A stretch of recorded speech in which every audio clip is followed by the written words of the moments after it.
All right, South Africa is assuming the presidency of the United Nations Security Council this month. The council is one of the highest bodies of the UN, made up of the permanent members. Remember, China, France, Russia, Britain and the USA. There are also non-permanent appointments, and this is the third time South Africa is serving on the council after receiving votes from 180 nations. Earlier this evening, our ambassador to the UN, Matjila, addressed the media on what to expect. Our correspondent Sherwin Bryce-Pease now joins us. Sherwin, thank you very much. So we are president of this incredibly powerful body for a month. Just how much sway does that give South Africa at the UN?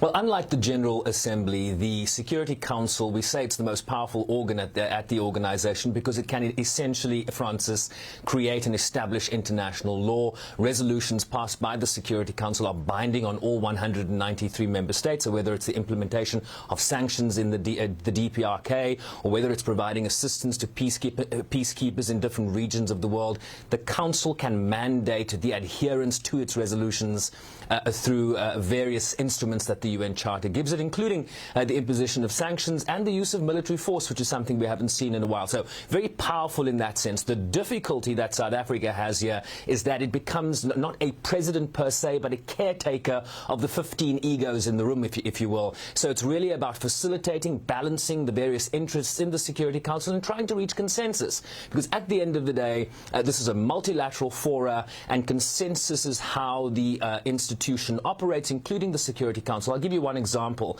If there's a consultation on a particular subject behind closed doors, the president has to be authorized through a consensus around the horseshoe of the Security Council to go out and make a statement on behalf of the council. The president cannot make a statement in his or her capacity if there is no consensus behind that statement. So one party to a press statement, for example, can say, no, we don't back that. 14 members can be in support and everything falls apart. So what you often hear presidents talk about, they say, I'm going to make a statement in my national capacity rather than in terms of the office that they hold for the next 31 days. So not that powerful, but South Africa is the facilitator. It will chair meetings, and with that, I think, comes a little leverage. Yeah, and so that consensus always difficult to come by at the UN, we know.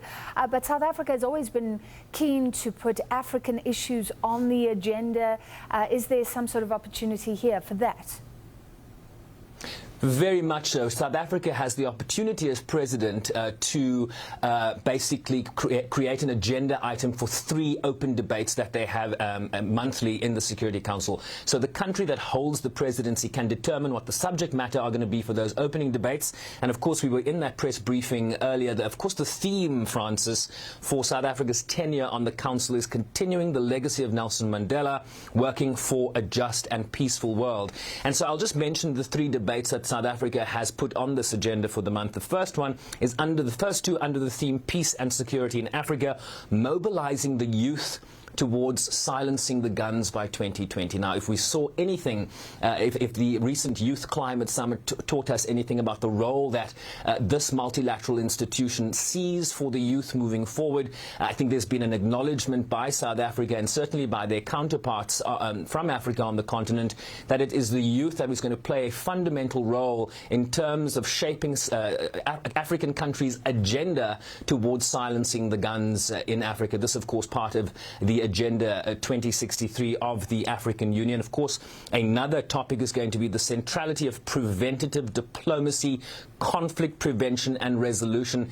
The UN really focused on peace building and preventing conflicts before they start. South Africa wanting to hold an open debate on that. And then a very important one, which will include a resolution. We understand there's a draft resolution on the table that South Africa is putting forward on women, peace and security. And this is an attempt to build on that landmark resolution passed in 2000, Resolution 1325, that put the gender perspective at the center of all Security Council resolutions and mandates. The role of women as peacekeepers, the role of women around the negotiating table. And South Africa feels that there is a a gap in terms of what that resolution earmarked in terms of women, peace and security and how it's been implementing. So they want member states to coalesce around a new resolution that is going to look specifically at how to implement the prescript set out in 1325. Let's get more female training in terms of militaries around the world so that you can then deploy those female trained officers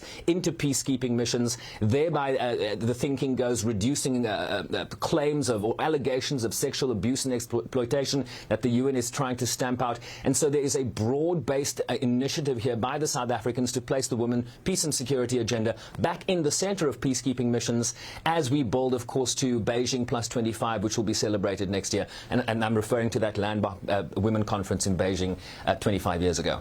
Okay, so these are issues close to our heart. It was interesting to me, Sherwin, that he was also asked about suddenly huge global issues because South Africa is assuming the presidency. So asked at that press conference about the US and China, the trade wars, of course, the Middle East there. So having to navigate now very big issues as well.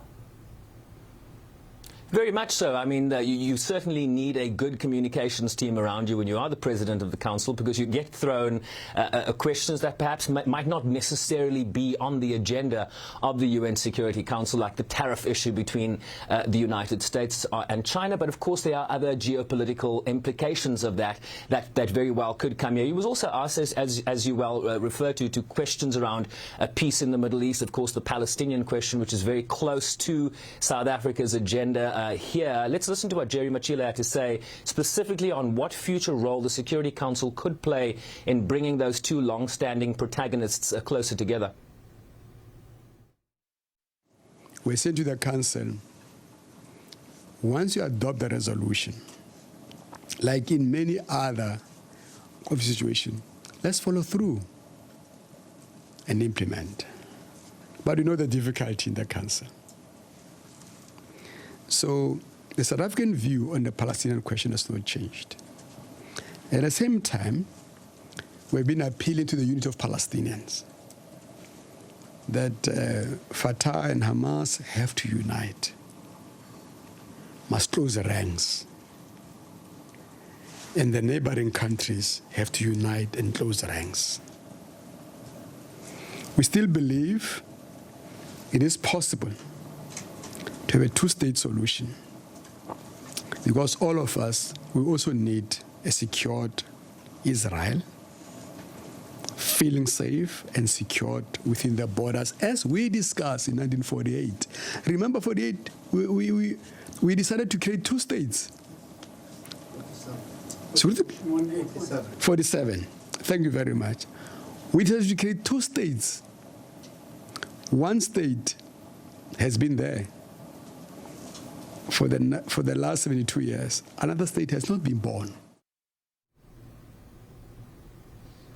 Of course, Jerry Matjila also completing that clip that we've cut short there, talking about the much vaunted peace plan that the United States has been working on since President Donald Trump came into office in early 2017. Of course, it is a closely held secret in terms of what this peace plan is going to present. Council members have not been briefed on its contents yet. And of course, the uncertainty in terms of the electoral outcome in Israel is delaying the presentation of the U.S. peace plan. Jerry Matjila speaking about a peace plan that needs to get both sides certainly invested in this idea. Of course, we are hearing rumors, certainly, and some reports from the region that the Palestinians are not happy, certainly, in terms of the goodwill that the United States has created, certainly with the Palestinian side, in terms of issues like the relocation of the U.S. Embassy in Jerusalem and other factors that have made the United States, certainly to the Palestinians, seem as not a fair arbiter on this issue.